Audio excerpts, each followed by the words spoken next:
Ban ale ni worotin olu ye yiriw ye an ka bololabaarakɛlaw olu bɛ a bayɛlɛma ka kɛ fɛn caman ye i n'a fɔ sigilan chaises fauteuils armoires fo ka taa se si dilanw ma nka u ka baara in kɔnɔna la u bɛ gɛlɛya caman sɔrɔ a la o hukumu kɔnɔna la an ka jɛ an k'u ka ja ninnu lajɛ. Ne tɔgɔ Sumala Sanu. An nin baara an y'an to ekɔlidenya la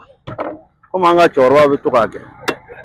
an bɛ to ka n'olu kɛrɛfɛ an y'a to la dɔɔni dɔɔni k'a kalan dɔɔni dɔɔni an y'a daminɛ ten de depuis 2002 an b'a parantiya la an bɛ gɛlɛyaba de sɔrɔ sannikɛbaliya yɛrɛ ye gɛlɛya fɔlɔ fɔlɔ ye parce que an ka yiri nin an ka fɛn nin maliyɛnw yɛrɛ t'a fɛ yɛrɛ o yɛrɛ bɛ n'an décourager a dilanli la yɛrɛ n'i ko i b'a fɔ ko kalakajalan donc o de gɛlɛyaba de bɛ yen o yɛrɛ m'a dɔn fɛn min de don i y'a faamu olu ye gɛlɛyaw de ye quoi a tɛ san komi an b'a ɲini cogo min quoi o gɛlɛya de b'an kan parce que a bɛ komi an ma dɔn ou bien n'a dɔnnen don an m'a jasi k'a kɛ fɛnba ye quoi sisan maliyɛnw u bɛ k'a san dɔɔni dɔɔni fɔlɔ tɔw de tun b'a san ka caya m'a ye tɔw tun b'a san ka caya olu tun bɛna commande baw kɛ olu tun bɛna caman san la mais sisan maliyɛnw commencera k'a san jagoya an bɛ nafa sɔrɔ a la parce que an ka fɛn bɛɛ b'a la an balo b'a la an fɛn bɛɛ b'a la an obligelen don k'a kɛ parce que an ka dahirimɛ gulonnen don a la sisan an bɛ armoire dilan an bɛ lit dilan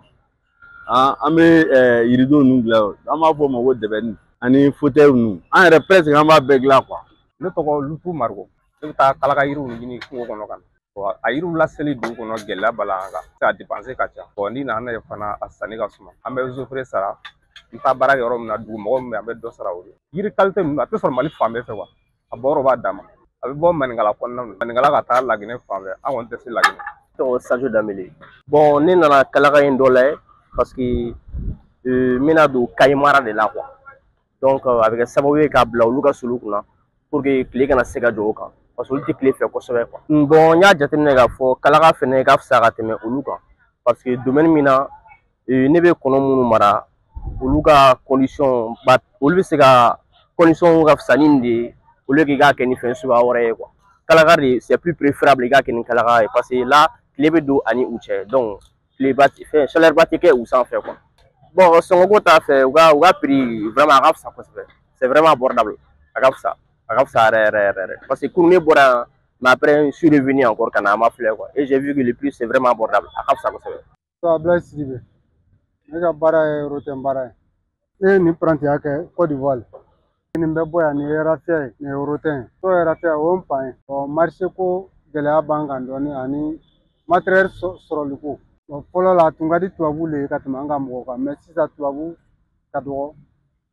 an ka mɔgɔw fana y'a faamuya dɔw bɛ yen a ka di u ye naturellement dɔw bɛ yen u bɛna san ko fauteuil moyen t'u ye e nana ni modèle n'an kɔni bɛnna wari kan kɔni an b'a dilan e ma fɛn dɔ ye sirada la nin ye hali n'i ma sigi n'a ye ni mɔgɔ nana d'i ma i b'a dilan ne tun ma deli ka nin dilan mais a tigi nana n'a photo ye an y'a dilan parce que dɔw bɛ na sisan ka na kɛ ko kalakani ka na a saboter quoi an ka dɛmɛ an ka se ka an ka fɛn tɔ valoriser ka taa mais ni e nana k'i b'a saboter parce que wari t'i kun ka fauteuil san e bɛ na ka na a kɛ bɔnbololafɛn dɔ ye o client façon kɔni man di ne ye. Bon ne tɔgɔ Seru Jakite fɔlɔ sɔrɔ tun b'a la mais sisan o sɔrɔba t'a la quoi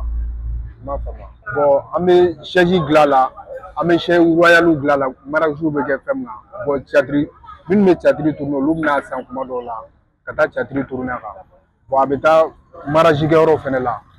an bɛ fɛn caman kɛ quoi an bɛ lit dilan an bɛ hali piscine da ninnu na chaise min bɛ kɛ piscine da la an b'a bɛɛ dilan quoi an bɛ modèle caman dilan.